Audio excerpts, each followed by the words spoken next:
కొన్నిసార్లు పేర్లు పెడతారు ఊరికే. పేర్లు పెట్టడంలో ఇక మనకంటే ఒకళ్ళని మించినోళ్ళు ఒకళ్ళలాగా ఉంటాం. 10 సంవత్సరాలు మిషన్స్‌లో ఉన్న తర్వాత ఒకళ్ళు వెనక్కొస్తే ఏం పేర్లు పెట్టారో ఒకళ్ళు. ఈ బోర్ అక్కడికి, అక్కడ పరిస్థితులు తెలీదు.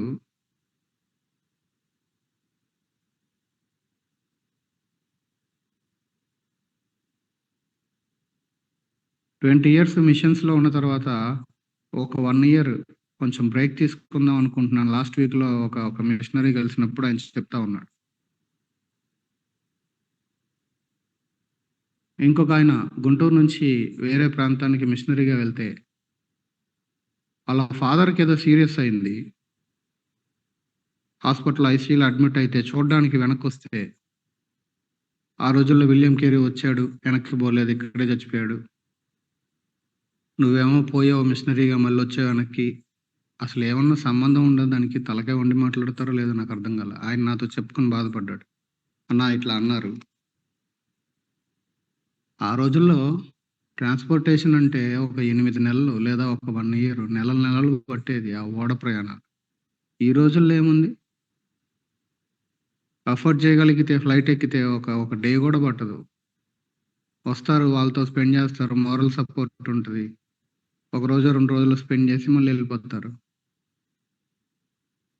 వెళ్లరు. వెళ్ళిన వాళ్ళకి పేర్లు పెట్టడానికి మాత్రం సిద్ధంగుంటారు. వాళ్ళు పని ఎలా చేయాలో వీళ్ళే చెప్తారు. వాళ్ళు రావాలో వద్దో వీళ్ళే చెప్తారు. ప్రతీదీ వీళ్ళే చెప్తారు. వీళ్ళేం చేయరో మాత్రం వీళ్ళు చెప్పరు.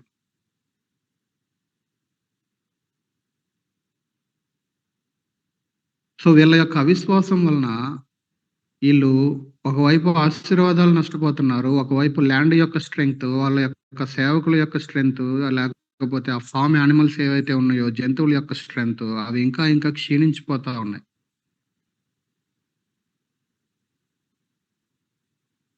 అవి క్షీణించిపోవటం మాత్రమే కాదు, వీళ్ళు బ్లెస్సింగ్స్ కోల్పోవటం మాత్రమే కాదు, దీనిలో ఇంకొక నష్టం ఏం జరుగుతుంది అనంటే, ఎవరైతే నీడ్‌లో ఉన్నారో, ఆ ఇయర్ దేవుడు ఎందుకు వదిలేయమన్నాడు? పేదవాళ్ళకి, అక్కడున్నటువంటి పరదేశులకి, వాళ్ళకి ఆహారంగా ఉండాలది. సో, ఇప్పుడు నువ్వు ఆ పని చేయకపోవటం వలన, ఎవరైతే పూర్ అండ్ నీడీ ఉన్నారో, వాళ్ళ పార్ట్ వాళ్ళకి వెళ్ళట్లేదు. అది గూడా దోచేసుకుంటున్నారు. ఎన్ని జరుగుతున్నాయి చూడండిక్కడ. ఒకదాని ఎనకాల ఒకటి.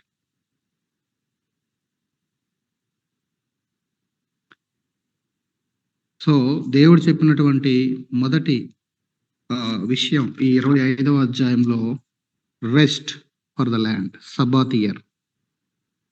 ఎందుకు రెస్ట్ ఇవ్వాలి? రెస్ట్ ఇస్తే దేవుని యొక్క ఆశీర్వాదాలేంటి? దేవుని కన్సర్న్ ఏంటి? దాని వెనకాల దాగున్న కన్సర్న్ ఏంటి? ఒకవైపు పశువుల విషయంలో, నేల విషయంలో, ప్రజల విషయంలో, పనివారి విషయంలో ఆయనకున్న కన్సర్న్. మరొక వైపు ఆయన సృజించినటువంటి ఎన్విరాన్మెంట్ విషయంలో ఆయనకున్న కన్సర్న్. మరొక వైపు పూర్ అండ్ నీడీ విషయంలో ఆయనకున్న కన్సర్న్. ఇవన్నీ ఉన్నాయి అందులో. మరొక వైపు నేను చెప్పిన మాటకి విధేయత చూపించటం ద్వారా నేను మీకిచ్చేటువంటి ఆశీర్వాదాలను మీరు అనుభవించాలి అనేటువంటి కన్సర్న్. ఇది దాని వెనకాల ఉన్నటువంటి ప్రాముఖ్యమైన ఉద్దేశం. అయితే ఇజ్రాయేలీయులు దానిని ఆచరించినటువంటి దాఖలాలు మనకి లేవు. ఇప్పుడు ఇంకొక సెట్‌ని మనం చూడడానికి ప్రయత్నం చేద్దాం. 7 వరకు చదివాం గదా! 7 వరకు చదివాం. 18 నుంచి చదివాం. ఇప్పుడు 8 నుంచి 17 వరకు చూద్దాం. 8 నుంచి 17 ఇంకొకరు చదవండి.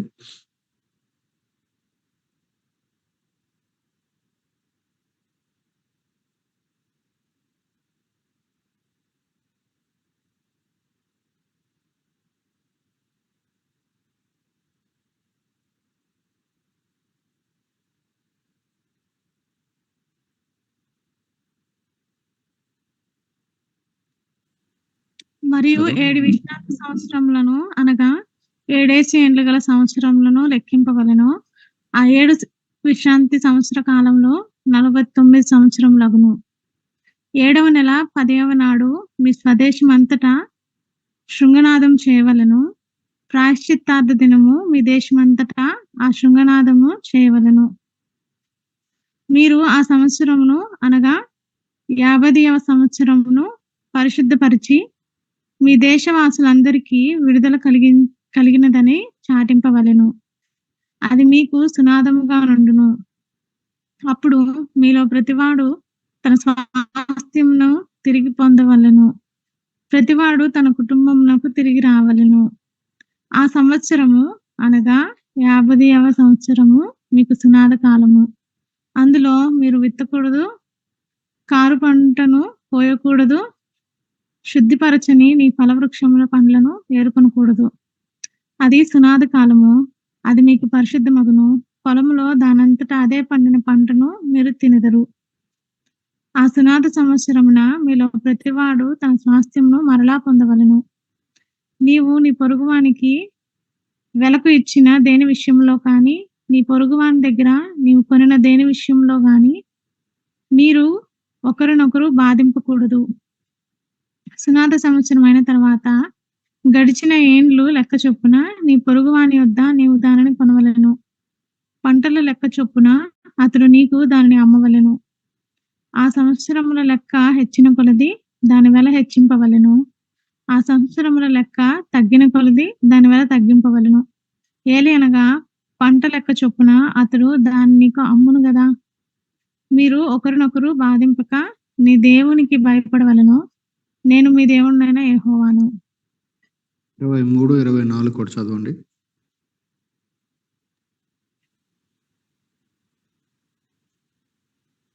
భూమిని శాశ్వత విక్రయం చేయకూడదు. ఆ భూమి నాదే. మీరు నా యొద్ద కాపురమున్న పరదేశులు. మీ స్వాస్థ్యమైన ప్రతి పొలము మరలా విలిపింపబడినట్లుగా దాన్ని అమ్ముకొనవలెను. సో ఇక్కడ ఇప్పుడు మొదటిగా మనం చూసింది విశ్రాంతి సంవత్సరం.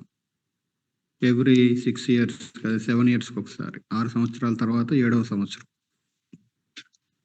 ఇప్పుడు 7 విశ్రాంతి సంవత్సరములు అంటే 7 into 7 49 ఇయర్స్ తర్వాత 50th ఇయర్, ఆ యొక్క 50వ సంవత్సరాన్ని ఏమని పిలిచారంటే ఇయర్ ఆఫ్ జూబ్లీ.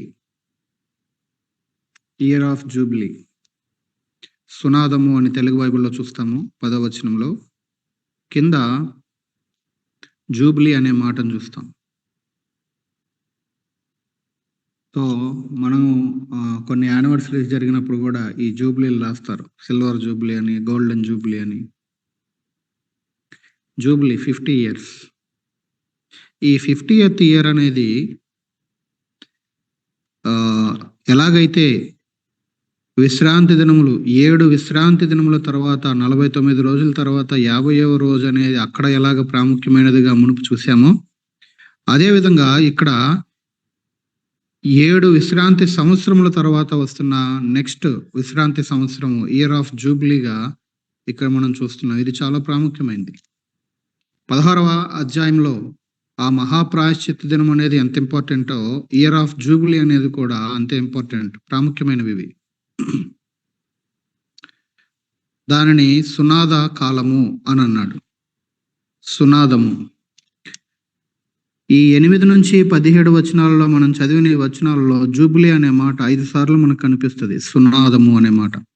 సునాదము అని, సునాద సంవత్సరము అని, సునాద కాలము అని. సో జూబ్లీ అనే మాట 5 times మనం చూస్తాం. సింపుల్ గా చెప్పాలంటే లిటరల్ గా దాని మీనింగ్ ఏంటి? అదొక ర్యామ్స్ హార్న్ అన్నమాట. దాన్ని ఒక ట్రంపెట్ లాగా దాన్ని బ్లో చేయటం. అది కూడా ఎక్కడ? దేశమందంతటా శృంగనాదము చేయవలెను అనే విషయాన్ని మనం ఇక్కడ చూస్తా ఉన్నాం.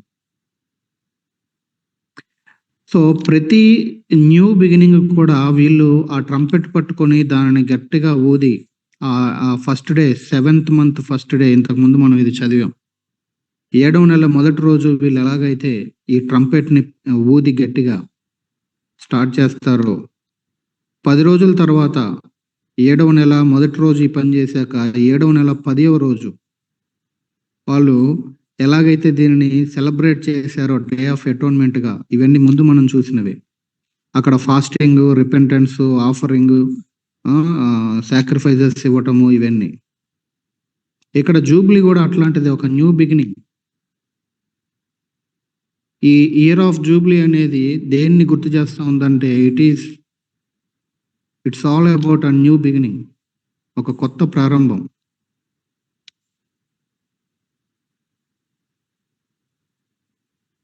అసలు దీనిని ఆచరించాలి అనంటే వీళ్ళకి విశ్వాసం గావాలి. ఎందుకు? ఎందుకంటే ఆ 50వ సంవత్సరంలో వీళ్ళు, ఇది ఏ ఇయరు? విశ్రాంతి సంవత్సరం. కాబట్టి ఆ టైంలో వీళ్ళేం పంటేయకూడదు. అంటే దేవుని మీద ఆధారపడి, దేవుడు మా ప్రొవైడర్, ఆయన మాకు సప్లై చేస్తాడు, ఆయన మా నీడ్స్ అన్ని మీట్ అవుతాడు అని విశ్వాసముతో గడపవలసినటువంటి, అలాంటి విశ్వాసంతో నడుస్తున్న దినాలలో సెలబ్రేషన్ చేసుకోవాల్సినటువంటి ఒక పరిస్థితి ఇది. సో ఖచ్చితంగా వీళ్ళకి ఇక రెండో మార్గమే లేదు. They have to trust God for their providence. దేవుడు ఎప్పుడూ కూడా ఫెయిల్ అవ్వడు. ఫెయిల్ అయితే దేవుడే కాదు. ఎప్పుడూ కూడా మనుషులే ఫెయిల్ అవుతారు. మనుషుల యొక్క ఫెయిల్యూర్స్‌ని దేవుడికి ఆపాదించి, దేవుడు నన్ను ఫెయిల్ చేశాడు అన్నట్టుగా ఫీల్ అవుతారు. ఎందుకంటే మనిషికి స్వతహాగా వాడి తప్పుని వాడు ఒప్పుకునేటువంటి స్వభావం ఉండదు. ఆదాముని అడిగితే పోయి అవ్వను అడుగన్నాడు, ఆవును అడిగితే పోయి పావును అడుగంది. మనిషి వాళ్ళ యొక్క తప్పుని వాళ్ళు అడ్మిట్ చేసే నేచర్ మనిషికి సాధారణంగా ఉండదు. కాబట్టి ఎవరో ఒకళ్ళ మీద తోసేయాలి. అందుకే ఏదైనా డెత్ జరిగినప్పుడు ఏమంటారంటే, దేవుడు అన్యాయం చేశాడంటారు. వీడికి ఎవరిని ఏమనాలో తెలీదు. కాబట్టి ఇక ఎవరున్నారు? ఇక ఆయన ఒక మాట అనేసి అట్లాగన్నా సరే కొంచెం సాటిస్ఫాక్షన్ పొందుదాం అనే ప్రయత్నం. దేవుడు ఎప్పుడు ఫెయిల్ అవ్వడు, ఫెయిల్ చేయడు. మనం ఒకవేళ ఫెయిల్ అయ్యాము అనంటే బికాస్ ఆఫ్ అవర్ డిసొబీడియన్స్, మన అవిధేయతను బట్టో, మన యొక్క అవిశ్వాసమును బట్టో తప్ప దేవుడు ఎప్పుడూ కూడా ఫెయిల్ చేయడు. ఇక్కడ 9వ వచనాన్ని చూడండి. ప్రాయశ్చిత్తార్థ దినమున అనే మాట ఉంది. సో ఈ ఇయర్ ఆఫ్ జూబ్లీలో 2 విషయాలు ఉన్నాయి. ఒకటి రిలీజ్ ఉంది, మరొకటి రెస్టోరేషన్ ఉంది. ఒకటి విడుదల, రెండవది తిరిగి సమకూర్చబడటం. ఆ రెండింటి దగ్గరికి వెళ్ళే ముందు ఫస్ట్ 9వ వచనంలో మనకు కనబడేది ఏంటంటే రిపెంటెన్స్. వాళ్ళు ఆ యొక్క ప్రాయశ్చిత్తార్థ దినము రోజు ఏం చేయాలి? తమ్మును తాము దుఃఖపరుచుకొనవలెను అనే మాట 16వ అధ్యాయంలో మనం చూస్తాం. 29 నుంచి జస్ట్ నోట్ చేసుకోండి చాలు. 29 నుండి 34 వరకు చూస్తే ఆ యొక్క మహా విశ్రాంతి దినమున ఏం చేయాలంటే మిమ్మల్ని మీరు దుఃఖపరుచుకోవాలి, ఇది మీకు నిత్యమైన కట్టడా అంటాడు. సో ఫస్ట్ ఆఫ్ ఆల్ ఏం కావాలి అని అంటే రిపెంటెన్స్. ఇది మొదటిది. ఆ ఇయర్ ఆఫ్ జూబిలీలోకి, ఆ యొక్క 50th ఇయర్‌లో వాళ్ళు ఎలాగా ఎంటర్ అవ్వాలి అని అంటే విత్ రిపెంటెన్స్. రిపెంటెన్స్ ద్వారా, పశ్చాత్తాపం ద్వారా వారిని కడుక్కొని దేవుని దగ్గర క్షమాపణ పొంది, దేవుని ఎడల వారి హృదయాలు సరైనవిగా ఉన్నాయో లేదో ఒకసారి పరీక్షించుకొని, ఒకవేళ సరిగ్గా లేకపోతే వాటిని సరి చేసుకొని పశ్చాత్తాపంతో ముందుకు వెళ్ళాలి. ఇది మొట్టమొదటిది. ఒక విషయాన్ని మనం మర్చిపోకూడదు. Our relationship with God determines how we treat other people. దేవునితో మనకున్నటువంటి సంబంధం అనేది మనము ఇతరులని ఎట్లాగా ట్రీట్ చేస్తాము అనే దాన్ని బట్టి దేవునితో మనకున్న సంబంధం ఏంటో అర్థమైపోద్ది. కొంతమంది ఎట్లాగా వాళ్ళంత ప్రేమను చూపించగలిగారు?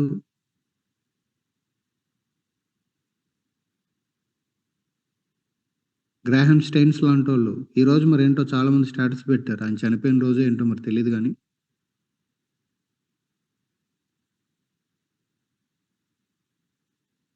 దేవునితో వాళ్ళకున్న రిలేషన్ అనేది దట్ డిటర్మైన్స్ మనం ఇతరులని ఎట్లాగా ట్రీట్ చేస్తాము అనేది.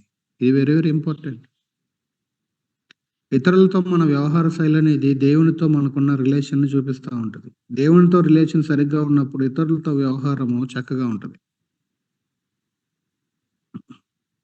ఇతరులతో వ్యవహారము లేదా వైఖరి బాగోలేదు, సరిగ్గా ముందుకు సాగట్లేదు అనంటే అక్కడే మనకు అర్థమైపోవాలి సమస్య దేవునికి నాకు ఉన్న రిలేషన్.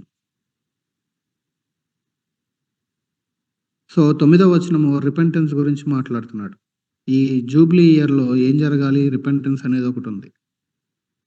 మరొకటి 10వ వచనంలోను, 13వ వచనంలోను మనకు కనబడేది ఏంటి అనంటే, ఎవరైతే దాసులుగా ఉన్నారో వాళ్ళకి 10వ వచనంలో ఏముంది? రెండవ లైన్‌లో మీ దేశవాసులందరికిని విడుదల కలిగినది అని చాటింపవలెను.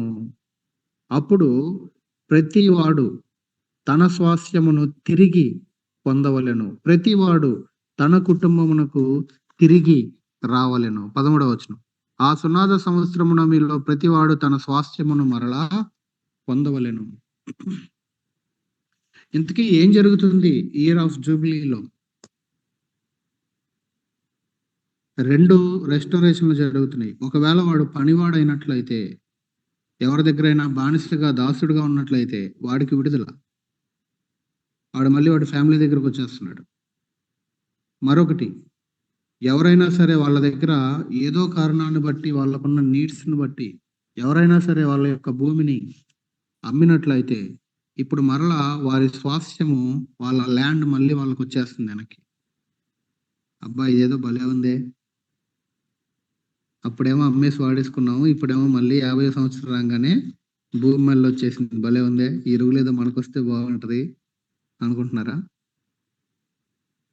దేవుడు ఏర్పాటు చేసినటువంటి నియమం.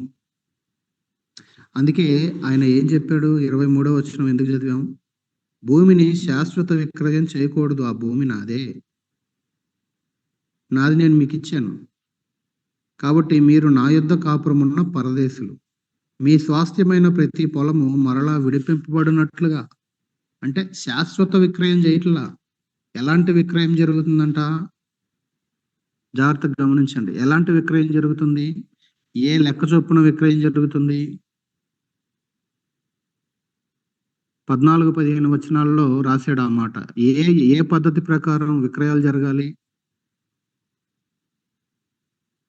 ఒకవేళ ఒక 15 వచనం చూడండి. గడిచిన ఏండ్ల లెక్క చొప్పున నీ పొరుగువాని యొద్ద నీవు దాన్ని కొనవలెను. పంటల లెక్క చొప్పున అతడు నీకు దానిని అమ్మవలెను. ఒకవేళ నేను సునాద సంవత్సరం అయిపోయాక ఫస్ట్ ఇయర్‌లో అమ్మేసాను అనుకోండి నా ల్యాండ్‌ని. సో 6 ఏళ్ళు, 6 పంటలు అనుకుందాం. ఈ 6 పంటల యొక్క వాల్యూ అది ఎంత విస్తీర్ణంలో ఉంది? ఎంత పంటని దిగుబడిస్తది? ఆ దిగుబడిని అమ్మితే ఎంత వాల్యూ వస్తది? ఒక ఇయర్‌కి ఇంటూ 7 ఇయర్స్. దాన్ని కాలిక్యులేట్ చేసి ఆ వెలకి అమ్ముకోవటం. సో ఎప్పుడైతే ఈ యొక్క సునాద సంవత్సరం అనేది జరుగుతుందో వీళ్ళేం చేస్తారు? ఇక అది మళ్ళీ విడిపించబడుతుంది. ఎవరి ల్యాండ్ అయితే ఈ తాకట్టులాగా లేకపోతే టెంపరరీగా అమ్మనట్లుగా కనబడుతుందో వాడి ల్యాండ్ అనేది మళ్ళీ వాడికొచ్చేస్తుంది. అందుకని ఎక్కువైతే ఎక్కువ, తక్కువైతే తక్కువ. పంటల లెక్క చొప్పున అతడు నీకు దానిని అమ్మవలెను అంటున్నాడు. పంటల లెక్క చొప్పున. 16వ వచనం. ఆ సంవత్సరముల లెక్క హెచ్చిన కొలది, ఒకవేళ ఎక్కువైతే ఎక్కువ, ఆ సంవత్సరముల లెక్క తగ్గిన కొలది దానిని తగ్గించుకోవటం. పంటల లెక్క చొప్పున అతడు నీకు దానిని అమ్మెను గదా! అర్థమవుతుందా? సో ఈ ప్రాసెస్‌లో ఏం చేయకూడదో కూడా చెప్పాడు. 2 సార్లు ఆ మాట చెప్పాడు. 14వ వచనం చివర్లో. మీరు ఒకరినొకరు బాధింపకూడదు. 17వ వచనంలో మళ్ళీ అదే చెప్పాడు. మీరు ఒకరినొకరు బాధింపక నీ దేవునికి భయపడవలెను. నేను మీ దేవుడినైన యెహోవాను. భయపడవలన అంటే సింపుల్‌గా ఏంటి? నీ దేవుడికి నువ్వు విధేయత చూపించాలి. ఎందుకు? నేను చెప్తున్నాను గదా! ఒకరినొకరు బాధించొద్దని. నేను చెప్పాను కాబట్టి నేను చెప్పిన మాట విను. మీరు ఒకరినొకరు బాధింపకూడదు. ఈ రోజుల్లో పరిస్థితులన్నీ గూడా వ్యత్యాసంగా మారిపోయినాయి. పోతే పోయిందని వదిలే పరిస్థితి లేదు. అపొస్తలుడైన పౌలు గూడా అంటారు. మీ మధ్యలో తీర్పు తీర్చగలిగినోడు ఎవడు లేడా? అన్యులైనటువంటి వాళ్ళ దగ్గరికి తీర్పుల కోసం వెళ్తున్నారు అని కొరింథీ సంఘానికి కొంచెం ఘాటుగా రాస్తాడు. సొంత వాళ్ళే, బిలీవర్స్‌గా పిలువబడుతున్న వాళ్ళే, సొంత అన్న మీదో, అక్క మీదో, ఎవరి మీదో సొంత రిలేషన్స్‌లోనే కోర్టులకు పోతున్న పరిస్థితిని ఈ దినాల్లో చూస్తున్నాం. ఒక మొక్క పోతే పోద్ది, ఏమవుద్ది? దేవుడిని బట్టి వదిలేస్తే దేవుడు నిన్ను ఆశీర్వదించడా? మీకేంలే అన్నా వాళ్ళే చెప్తారు. నష్టపోయేది మేము. నీ ఇష్టం. ఇక అవతల వాళ్ళు ఎవరన్నా కోర్టుకెళ్ళి ఆగి చెప్తే మనం వెళ్లి జవాబు చెప్పాలి. అది తప్పదు. మనంతట మనము వెళ్ళటం అనేది ఎంతవరకు అది సమంజసం అనేది దేవుని బిడ్డలుగా మనం ఆలోచించాలి. అందులోనూ మళ్ళీ సొంత వాళ్ళ మీద. మా అమ్మ వాళ్ళ నాన్న, మా తాతయ్య చనిపోయినప్పుడు ఆయన ఏదో వీలునామా రాసి ఆయన చనిపోయాడు. అది బయటకొచ్చిన తర్వాత వీళ్ళకి మనస్పర్ధలు వచ్చినాయి. సరే, ఇందులో రక్షించబడింది మా అమ్మ, మా ఫ్యామిలీ. మిగతా వాళ్ళ వరకు ప్రభువుని గురించి తెలీదు. పోతే పోయింది, వదిలేయండి అన్నాను నేను. దేవుడు మనకి ఆయన ఇచ్చే మార్గంలో ఆయన ఇస్తారు. ఆయన ఏం తక్కువ చేయడు. ఇప్పుడు వాళ్ళలో ఒక పిన్ని ఆవిడ కోర్టులో కేసు వేసి ఇక లాగితే వెళ్ళి సమాధానం చెప్పాల్సిన పరిస్థితి. ఇప్పుడు ఆ కేసు నడుస్తూ ఉంది.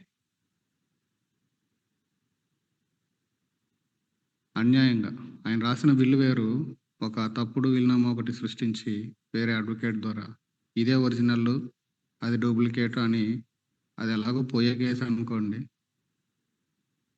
అంటే ఇక్కడ నేను చెప్పదలుచుకుంది ఏంటంటే, దేవుని బిడ్డలముగా ఏదో ఒక పీస్ ఆఫ్ ల్యాండ్ కోసమో, ఏదో ఒక చిన్న ప్రాపర్టీ కోసమో సొంత వాళ్ళని అట్లా చేసుకోవటం అనేది అది ఎంతవరకు కరెక్ట్ అనేది వాక్యపు వెలుగులో మనం ఆలోచించాలి, ఆగి ఆలోచించాలి. దేవుడు అందుకే భూమి నాది, మీరు శాశ్వత విక్రయాలు చేసుకోవద్దు. భూమి నాది, నేను మీకు ఇచ్చాను. సో ఇది ఎలాగుంది అని అంటే, ఇట్స్ ఆల్ అబౌట్ ఎలాంటిది ఇది? ఒక రకంగా ఇది గృహ నిర్వాహకత్వం లాగుంది.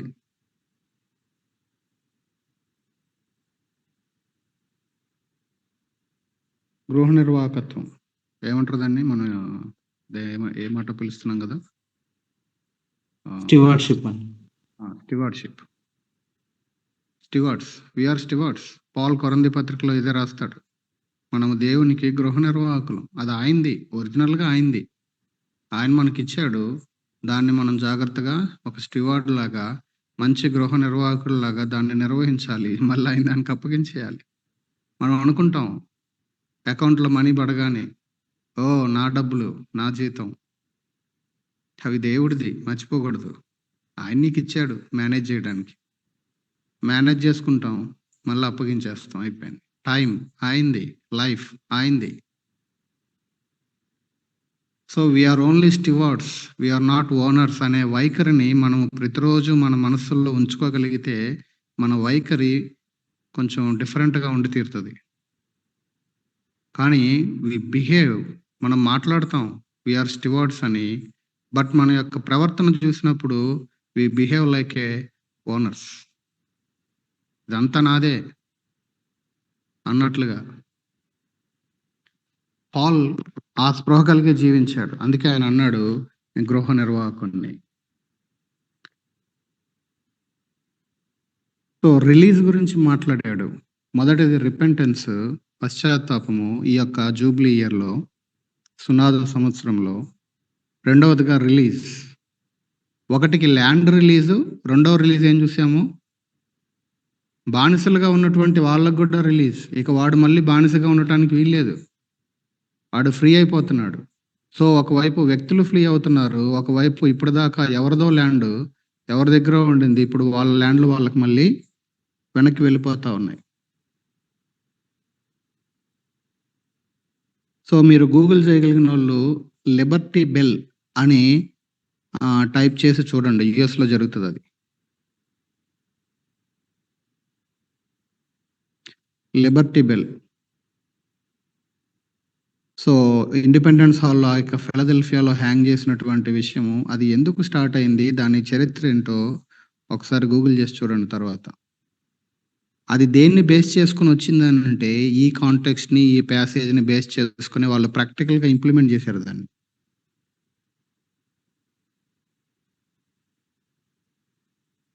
వెనక్కి మళ్ళీ వాళ్ళ యొక్క బాండేజ్‌లో నుంచి ప్రజలు విడిపించబడుతున్నారు. భూములు కూడా విడిపించబడుతున్నాయి. మళ్ళీ వాళ్ళకి వెళ్ళిపోతా ఉన్నాయి. సో, ఒకటి రిపెంటెన్స్, మరొకటి రిలీజ్, విడుదల. మరొకటి ఇక్కడ మనకు కనబడుతున్నటువంటి విషయం ఏంటి? రెస్టోరేషన్. తిరిగి సమకూర్చబడటము. 13-17 వచనాలలో మనకు కనబడేది అదే. రెస్టోరేషన్. ఈ విడుదల పొందినప్పుడు వ్యక్తులేమో వాళ్ళ కుటుంబాల దగ్గరికి వెళ్ళిపోతున్నారు. భూములేమో అంతకు మునుపు అది ఎవరి భూమి అయితే వాళ్ళది, మరలా వాళ్ళ భూమి, ఎనీ ప్రాపర్టీ ఇంతకుముందు సోల్డ్ చేసిన ప్రాపర్టీ ఇప్పుడు మళ్ళీ అది రివర్ట్ అవుతుంది. ఎలాగంటే ఒరిజినల్ ఓనర్‌కి మళ్ళీ వెళ్ళిపోతుంది. ఎలాగైతే ల్యాండ్ అనేది దేవునిది, ఆయన మనకి ఒక లోన్ ఇచ్చినట్లుగా ఇచ్చాడు ప్రజలకి. అదే విధముగా ల్యాండ్ అనేది ఇక్కడ ఒకడిది, వేరే వాడి దగ్గర ఉండింది. ఇప్పుడు ఈ సునాద సంవత్సరంలో మళ్ళీ ఆ ఓనర్‌కే అది మళ్ళీ వెనక్కి వచ్చేస్తా ఉంది. ఇలాంటి రూల్ ఒకవేళ మనము అమల్లో పెట్టాలి, చేయాలి అనంటే, ఒకసారి ఈ రూత్‌లెస్‌గా ఉండేటువంటి డబ్బున్న వాళ్ళకో, ఈ రియల్ ఎస్టేట్ చేసే వాళ్ళకో అది ఎలాగుంటది చెప్పండి? ఏంటి? మళ్ళీ వదిలేసి వాళ్ళకిచ్చేయాలా? అసలేమన్నా తలకేమండి మాట్లాడుతున్నారా మీరు? ఎంత వింతగా ఉంటదసలిది. దేవుడు క్లియర్‌గా చెప్పాడు. భూమిని శాశ్వత విక్రయము చేయకూడదు. The land shall not be sold for ever. It was God's law. దేవుని యొక్క ఆజ్ఞ అది, చట్టం అది. సో, ఇయర్ ఆఫ్ జూబిలీ అనేది ఎట్లాంటిది అనంటే, it is a new beginning. క్రొత్త ప్రారంభము. రిలీజ్ అయిపోయినటువంటి స్లేవ్స్‌కి క్రొత్త ప్రారంభం మళ్ళీ వాళ్ళ కుటుంబాలతో. ల్యాండ్ ఓనర్స్‌కి క్రొత్త ప్రారంభం, వాడి భూమి మళ్ళీ వాడికొచ్చేసింది. ఒక న్యూ బిగినింగ్ అన్నమాట. సో, ఇంతకీ ఇయర్ ఆఫ్ జూబిలీ ద్వారా ఏం జరుగుతుంది? ఇంతకీ ఏం చేయాలనేది దేవుని యొక్క ఉద్దేశం. విశ్రాంతి సంవత్సరం ద్వారా ఏంటనేది ఇందాక మనం ఆలోచించాం. ఈ ఇయర్ ఆఫ్ జూబిలీ, ఈ సునాద సంవత్సరం ద్వారా దేవుడు ఏం చేయాలనుకుంటున్నాడు ఇంతకీ?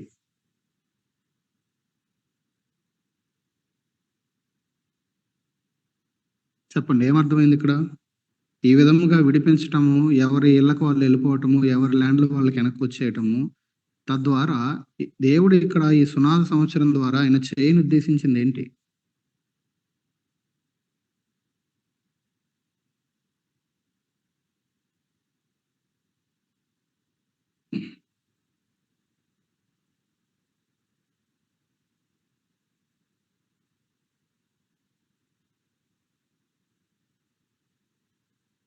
చెప్పండి.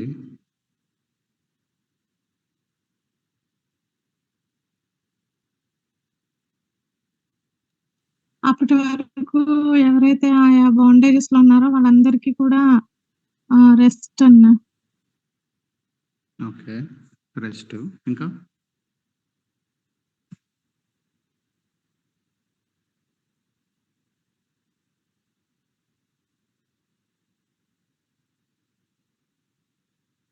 తీసుకునేవాడికి బానే ఉంటది. వాడి ల్యాండ్ వాడికి వెనక్కొస్తుంటే. అప్పటిదాకా ఎవడి అండర్‌లో ఉందో, ఎవడి తాకట్టులో ఉందో వాడు వదిలేయాలంటే వాడికెలా ఉంటది?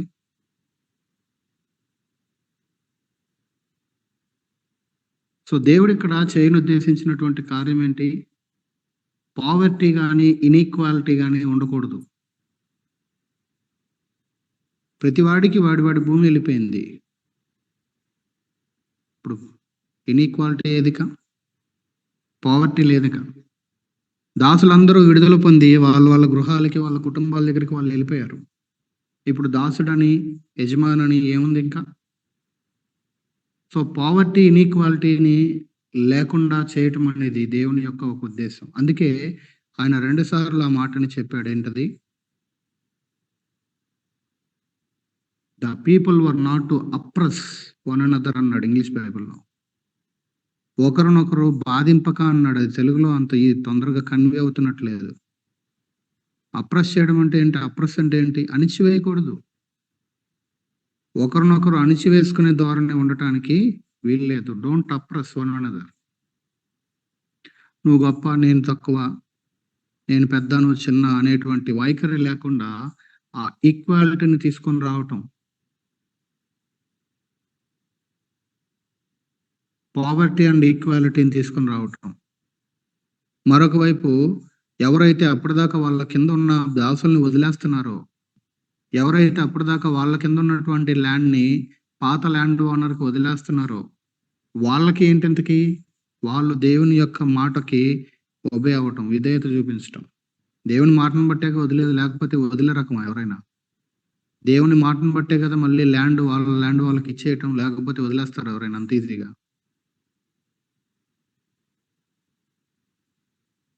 సో దీనికి ఓనర్ దేవుడు, భూమి ఆయనదే అనే విషయాన్ని జ్ఞాపకం చేసుకుంటూ ఆయన యొక్క మాటకి విధేయత చూపించేటువంటి కార్యక్రమం ఇది. దేవుడు ఈ రకమైనటువంటి కార్యాన్ని, ఈ వైఖరిని ఆయన చేస్తా ఉన్నాడు. సో మీరు గూగుల్ చేసి దానికి సంబంధించిన వీడియోస్ కూడా ఉంటాయి. లిబర్టీ బెల్ అనే దాని గురించి ఒకసారి అవి చూసి, నేను ఇప్పుడు చెప్పనది, అది చూసి దాని స్టోరీ ఏంటో తెలుసుకొని నెక్స్ట్ బైబిల్ స్టడీకి రండి. సో ఇప్పటికీ సరే, ఇక్కడ ఆపే ముందు ఇంతకీ ఈ యొక్క ఇయర్ ఆఫ్ జూబ్లీని ఇంగ్లీష్ సాంగ్స్ పాడే వాళ్ళ కొంతమందికి ఈ మాటలు తెలిసే ఉంటాయి. ఈ ఇయర్ ఆఫ్ జూబ్లీని యేసుక్రీస్తు ప్రభు వారికి పోల్చి రాసిన పాటలు అనేకం ఉన్నాయి. ఒకసారి యెషయా గ్రంథం 61కి రండి. యెషయా గ్రంథం 61. ఇది న్యూ టెస్ట్మెంట్ బిలీవర్స్ గా మనకి ఎలాగ అప్లికబుల్ ఇది? What does it mean? 61 మొదటి 3 వచనాలు చూద్దాం. ఒకసారి చదవండి త్వరగా. ఇంకొకళ్ళు లూకా సువార్త 4వ అధ్యాయం తీసి పెట్టండి. ప్రభువగు యెహోవా ఆత్మ నా మీదకు వచ్చి ఉన్నది, దీనులకు సువర్తమానము ప్రకటించుటకు యెహోవా నన్ను అభిషేకించెను. నలిగిన హృదయము గల వారిని దృఢపరచుటకును, చెరలోనున్న వారికి విడుదలను, బంధింపబడిన వారికి విముక్తిని ప్రకటించుటకును, యెహోవా యతవత్సరమును మన దేవుని ప్రతిదండన దినమును ప్రకటించుటకును, దుఃఖాక్రాంతులందరినీ ఓదార్చుటకును, సీయోనులో దుఃఖించు వారికి ఉల్లాస వస్త్రమును ధరింపజేయుటకును, బూడిదకు ప్రతిగా పూదండను, దుఃఖమునకు ప్రతిగా ఆనంద తైలమును, భారభరితమైన ఆత్మకు ప్రతిగా స్తుతి వస్త్రమును వారికిచ్చుటకును ఆయన నన్ను పంపి ఉన్నాడు. యెహోవా తన్ను మహిమపరుచుకున్నట్లు నీతి. ఇక్కడ యేసుక్రీస్తు ప్రభు వారిని గురించినటువంటి ప్రవచనం, ఆయన నన్ను ఎందుకు పంపారు అంటే 2 సెట్లు ఉన్నాయి. ఒక సెట్ ఏమో మొదటి వచనము, 2వ వచనము మొదటి భాగం యెహోవా హితవత్సరమును అనే మాట వరకు. 2వ పార్ట్ ఏమో అక్కడ నుంచి 3వ వచనంలో ఉన్నటువంటి అదంతానేమో తీర్పు గురించి మాట్లాడతాడు, ప్రతిదండన దినము అనే విషయం. యేసుక్రీస్తు ప్రభువు ఆయన మినిస్ట్రీ ప్రారంభంలో బాప్తిజం ఇచ్చి యోహాను ద్వారా బాప్తిజం పొంది అరణ్యంలో 40 రోజులు శోధింపబడి ఆయన తిరిగి వచ్చిన తర్వాత ఫస్ట్ సమాజ మందిరంలోకి వెళ్ళి స్క్రోల్ తీసుకొని ఓపెన్ చేసి ఆ యొక్క చర్మపు చుట్టని ఆయన చదివింది ఇదే. లూకా సువార్త 4వ అధ్యాయం 16వ వచనం నుండి 19వ లేకపోతే ఇంకా కింద వరకు కూడా చెప్పుకోవచ్చు, 21 వరకు, 16 నుంచి.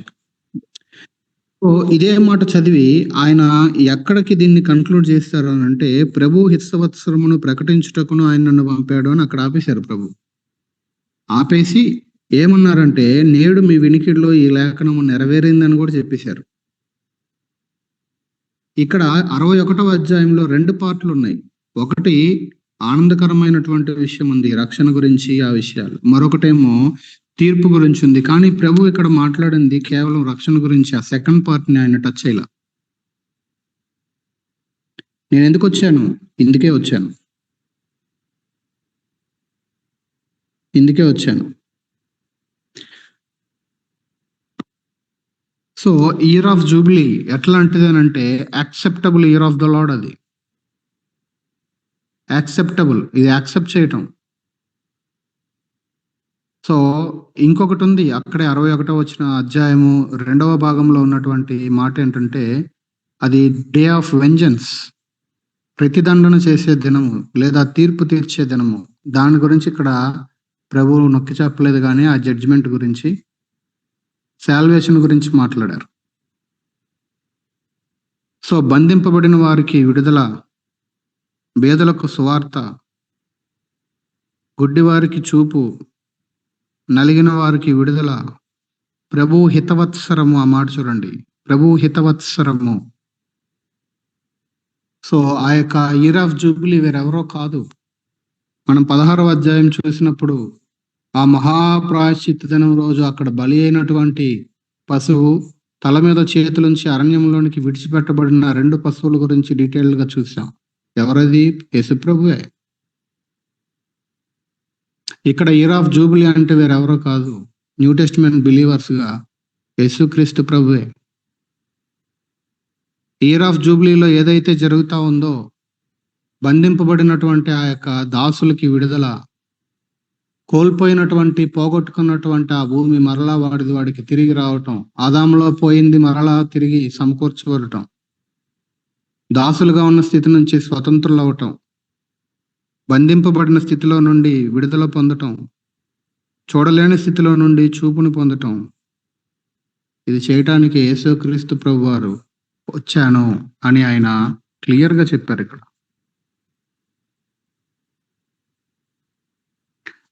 ఆ రోజైతే దాసులు ఫ్రీ అయ్యారు, ఇప్పుడేమో పాపులు ఫ్రీ అయ్యారు.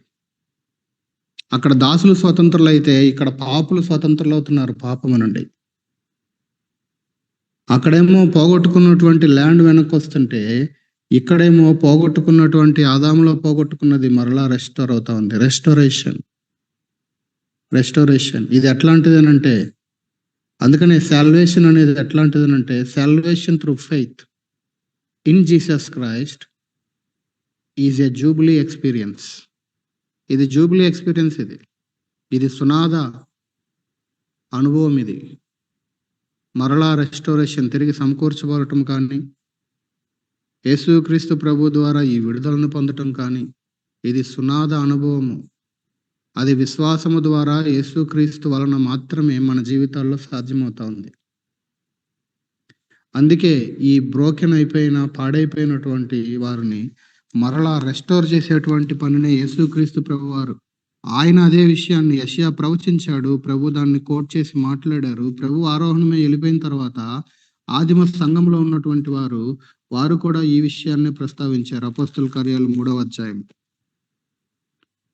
19వ వచనం దగ్గర నుంచి 19, 20, 21 3 వచనాలలో అక్కడ కూడా అదే 19వ వచనం, ప్రభు సముఖము నుండి విశ్రాంతి కాలములు వచ్చినట్లును. ఏ కాలం అంటది? విశ్రాంతి కాలము. దానిని కనెక్ట్ చేశారు ఆదిమ సంఘంలో అపోస్తలులు మాట్లాడుతూ. మీ కొరకు నియమించిన క్రీస్తు యేసును ఆయన పంపునట్లును, మీ పాపములు తుడిచివేయబడి నిమిత్తము మారు మనస్సు నుండి తిరుగుడి. అన్నిటికీ కుదురుబాటు కాలములు వచ్చునని దేవుడు ఆది నుండి తన పరిశుద్ధ ప్రవక్తల నోట పలికించెను. అంతవరకు యేసు పరలోక నివాసి అయ్యుండుట ఆవశ్యకము. ఆయన ప్రకటిస్తూ వచ్చాడు. అప్పటి వరకు యేసుక్రీస్తు ప్రభు పరలోక నివాసి అయి ఉన్నారు. అయితే ఒక పర్టికులర్ దేవుడు నియమించిన విశ్రాంతి కాలం వచ్చింది. వచ్చారు ప్రభువు, ఆయన్ని పంపారు. సో దట్ మన పాపములు తుడిచివేయబడి నిమిత్తము మారు మనస్సు ద్వారా. దానిని ఆదిమ సంఘంలో ఉన్నటువంటి పెద్దలు వాళ్ళు దీనికి కనెక్ట్ చేసుకున్నారు. వాళ్ళు కనెక్ట్ చేసుకోవడం కాదు, ఇంతకీ అదే సత్యం. ఈ జూబ్లీ ఎక్స్పీరియన్స్ అనేది లేకపోతే అసలు నీకు నాకు రక్షణే లేదు. దేవుడు ఆ యొక్క ఏర్పాటు చేయకపోతే దాసులకు విడుదలుందా? లేదు. ఆ భూమి కోల్పోయిన వాడికి మళ్ళీ భూమి వచ్చే అవకాశం ఉందా? లేదు. ఈ విశ్రాంతి సంవత్సరం అనే దాన్ని దేవుడు ఏర్పాటు చేయకపోతే అసలు రెస్ట్ ఉందా? లేదు. మళ్ళీ ఆ యొక్క క్రొత్త న్యూ బిగినింగ్ అనేది ఉందా? లేదు. సో, ఇక్కడ మనకి ఇయర్ ఆఫ్ జూబిలీలో కనబడుతుంది ఏంటంటే రిలీజ్ అండ్ రెస్టోరేషన్. దానికంటే ముందు రిపెంటెన్స్ 3 ఉన్నాయి. Repentance, release and restoration. This is year of jubilee. ఇక్కడ ఆపుదాం. సో, సునాద సంవత్సరము అనేది ఒకటి చూసాము. విశ్రాంతి సంవత్సరము అనేది ఒకటి. 2 విషయాలు చూసాం. ఈ విషయాల్లో ప్రభు మీకు ఇచ్చిన తలంపులు యాడ్ చేయండి. ఒకవేళ ఏదైనా క్లారిఫికేషన్ ఉంటే అడగండి. మనం ప్రార్థన చేసుకుందాం తర్వాత.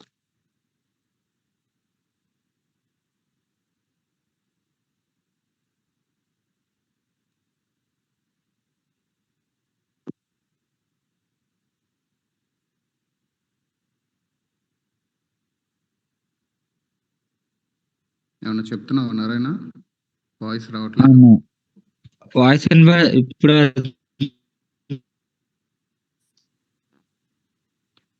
వాయిస్ వినబట్టలేదు తమ్ముడు.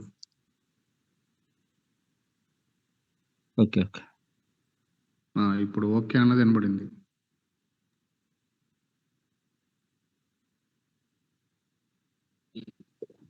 తను పితరులకి అమ్ముతారు కదా అన్న, అమ్మిన తర్వాత మళ్ళీ 50 సంవత్సరం విడిపించబడిన కానీ వ్యాధి కొనుక్కున్నాడు కదా అన్న, మరి దానికి ఏమైనా ప్రతిఫలం మరి తిరిగి తను వాళ్ళు చెల్లిస్తాడన్న, మళ్ళీ తనకు అయిపోతుంది.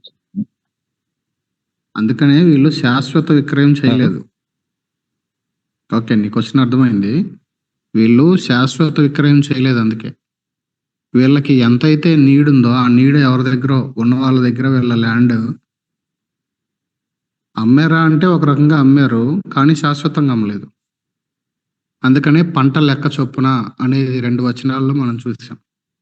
సో ఈయనకు ఉన్నటువంటి అవసరత చొప్పున ఆయన ఎంతో తీసుకున్నాడు.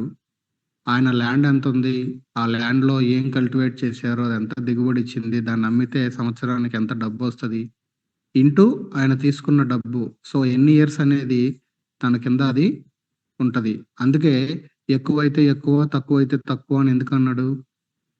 ఒకవేళ ఎక్కువైతే ఎక్కువ, తక్కువైతే తక్కువ. ఒకవేళ తక్కువైంది, ఈయన 49 ఇయర్స్ తన కింద పెట్టుకున్నాడు ఒకవేళ ఆ భూమిని.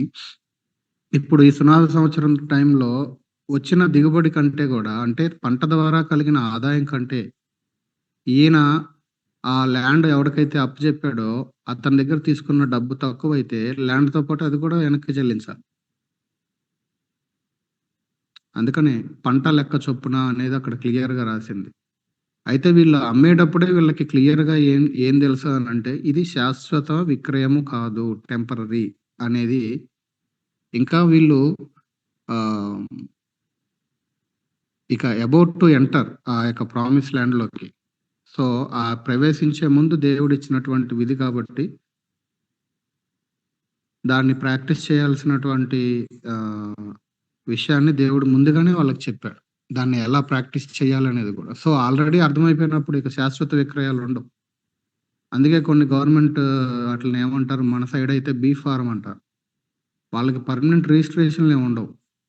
బీ ఫారాలు తీసుకుంటారు, దాని మీద ఈయన పేరు, మళ్ళీ ఈ బీ ఫారంని ఈయన ఇంకొకటికి అమ్ముతాడు, ఆయన ఇంకొకటికి అమ్ముతాడు. కొనుక్కునేటప్పుడే తెలుసు వాళ్ళకి ఇది బీ ఫారం పట్ట, ఇది పర్మనెంట్ రిజిస్ట్రేషన్ ఉండదు అనేటువంటి విషయం వాళ్ళకి తెలుసు. దాన్ని మళ్ళీ ఎవడో గవర్నమెంట్ వాడు వచ్చి కదిలించే వరకు, దానికి సంబంధించి ఏదో ఒకటి తేల్చే వరకు దాంట్లో వాళ్ళు నివాసం ఉంటారు. ఓకేనా? ఓకే, ఇంకా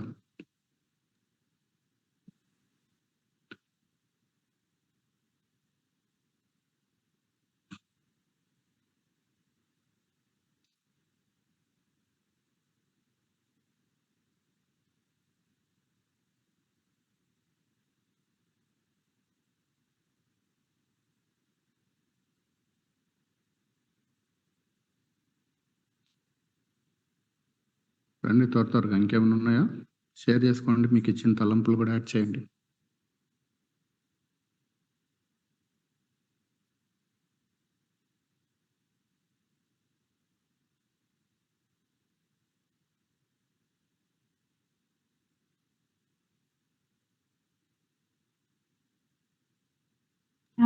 అన్న ఒక చిన్న డౌట్ అన్న. చెప్తాను. ఆ, అదే అన్న, ఇది ఋతు గ్రంథంలో బోయాజు నయోమి ల్యాండ్ అమ్ముతుంది అని చెప్పని తన బంధువుతో చెప్తాడు కదా రూతుని విడిపించేటప్పుడు. అవును. బంధువులు నువ్వు ఒక్కడికి నువ్వు విడిపించాలి, లేదంటే నేను విడిపిస్తాను అని అంటాడు కదా, దాన్ని ఎట్లా చూస్తావు అన్న ఇక్కడ దీంతో ప్యారలల్ చేసుకుంటే?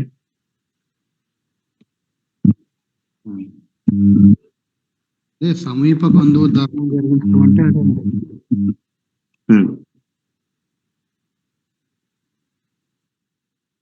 ఎవరైతే అంటే వరుసలో చూసుకుంటా వస్తే ఫస్ట్ వేరే ఆయన ఉన్నాడు, అందుకే ఆయనకి ఛాన్స్ ఇచ్చాడు బోయాజ్. ఆయన కాదు అంటే నెక్స్ట్ ఆయనకి ఛాన్స్ వస్తుంది.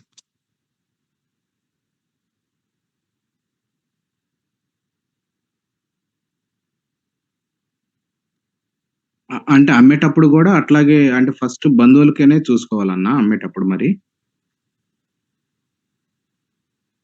అమ్మేటప్పుడు వీళ్ళు ఏ కేటగిరీలో ఎలాగన్నారు అనేది మనకు క్లారిటీ లేదు, మరి నాకు కూడా లేదు క్లారిటీ. అన్నా ఇక్కడ విడుదలను గురించిన విషయాలు మనకి డీటెయిల్డ్గా ఇవ్వబడ్డాయి. వాళ్ళు కూడా అమ్మేటప్పుడు ఏ రకంగా అమ్మేసేసారు అనేది బహుశా అది ఖచ్చితంగా టెంపరీనే, లేకపోతే విడిపించడం అనే కాన్సెప్ట్ అనేది ఎందుకుంటుంది? అసలు వేరే వాడి ఆధీనంలో ఉంటే వాడు అమ్మనే అమ్మడు, అసలు వీళ్ళు అసలు విడిపించే కాన్సెప్టే రాదు. సేమ్ ఇదే ప్రిన్సిపల్ అక్కడ అప్లై అవుతుంది.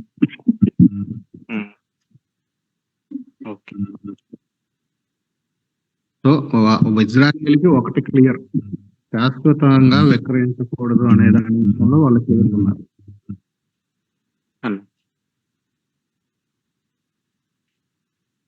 ఓకే.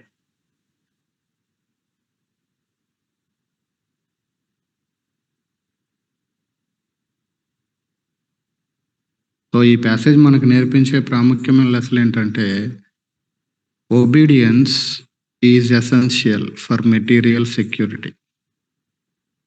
వీళ్ళు విధేయత చూపిస్తే తినడానికి తక్కువ కాదు, వీళ్ళు విధేయత చూపిస్తే వాళ్ళ భూమి వాళ్ళకే వస్తుంది. సో ఒబీడియన్స్ ద్వారా ఏమి దేవుడు ఇక్కడ ప్రామిస్ చేశాడంటే, ఒబీడియన్స్ అనేది ఎట్లాగంటే it is essential for material security. మనమేమో విధేయత చూపించి ఇంకేదో ఎక్స్ట్రా సంపాదిద్దామని ఫీల్ అయిపోతుంటారు, అదే ప్రాబ్లం. ఒబీడియన్స్ ద్వారా దేవుడు సూపర్ న్యాచురల్ ప్రొవిజన్ ఇచ్చాడు వీళ్ళకి. 1 ఇయర్లోనే 3 ఏళ్ళ పంట ఇవ్వటం అంటే ఎంత అద్భుతం అది. ఒబీడియన్స్ ద్వారా మెటీరియల్ సెక్యూరిటీ ఉంది, ఒబీడియన్స్ ద్వారా సూపర్ న్యాచురల్ ప్రొవిజన్ అనేది ఉంది. సో ఒబీడియన్స్ ద్వారా there is no gap in God's provision అనే సత్యం మనకు అర్థమవుతుంది. దేవుని కృపలో ఆయన యొక్క ప్రొవిజన్కి గ్యాప్ ఉండదు. ఆయన రెస్ట్ తీసుకోమన్నాడు, ఆయన మనకి రెస్ట్ ఇచ్చాడు కావచ్చు, భూమికి రెస్ట్ ఇచ్చాడు కావచ్చు, కానీ ఆయన యొక్క గ్రేషియస్ ప్రొవిజన్కి దెర్ ఈజ్ నో గ్యాప్ అనే సత్యాన్ని ఇక్కడ చెప్పకనే చెప్తున్నాడు.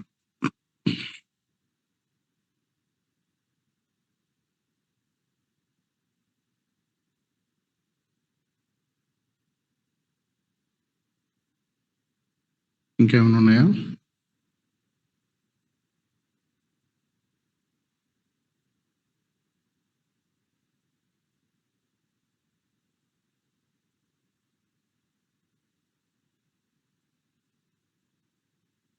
ప్రార్థన చేసుకుందాం మరి. రెండు ఎవరైనా ఇద్దరు క్లుప్తంగా వినిన మాటలతో మనకి అవి ఎలాగ అప్లై అవుతున్నాయో ఆలోచన చేస్తూ ప్రార్థన చేసుకుందాం. చేయండి, ఒకరు ప్రార్థన చేయండి.